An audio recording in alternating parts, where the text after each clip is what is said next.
Hi friends, अगर आपने किसी को लोन दिया है, फ्रेंडली लोन दिया है और वो लोन का अमाउंट 20,000 से ज़्यादा है, लेकिन आपने जो लोन दिया है वो 20,000 से ज़्यादा है, वो कैश में है।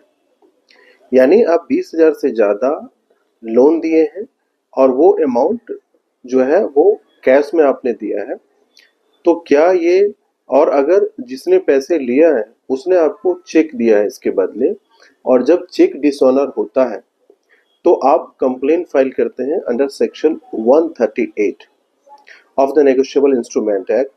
जो यहाँ पर इंपॉर्टेंट क्वेश्चंस है कि चूंकि ये वायलेशंस है section 269 S of the income tax act, जो पेनाल्टी प्रोविजन अट्रैक्ट करता है 271 जी।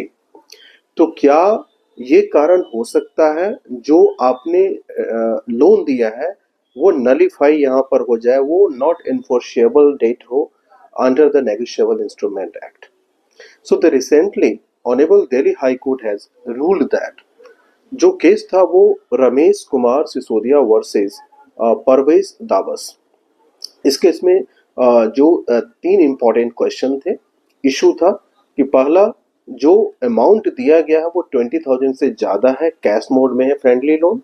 दूसरा, जो सर्विस ऑफ नोटिस, और जो तीसरा थर्ड इम्पॉर्टेंट है कि जो कंप्लेनेंट की जो सोर्स ऑफ फंड है वो क्या है। तो इस केस में जो ऑनरेबल दिल्ली हाई कोर्ट ने जो रेफरेंस दिया था वो ऑनरेबल सुप्रीम कोर्ट का रेफरेंस दिया था कि इस केस में क्या है। जो सुप्रीम कोर्ट में एसएलपी फाइल हुई थी जो against the order of the honourable Kerala high court, उस केस में ऑनरेबल सुप्रीम कोर्ट ने रूलिंग किया है कि जब आप 20,000 से ज़्यादा लोन देते हैं कैश मोड में, ऑल्दो ये जो है ये पिनल, ये वायलेशंस है section 269 SS of the income tax act का, जो पेनल्टी अट्रैक्ट करता है under section 271 D of the income tax act.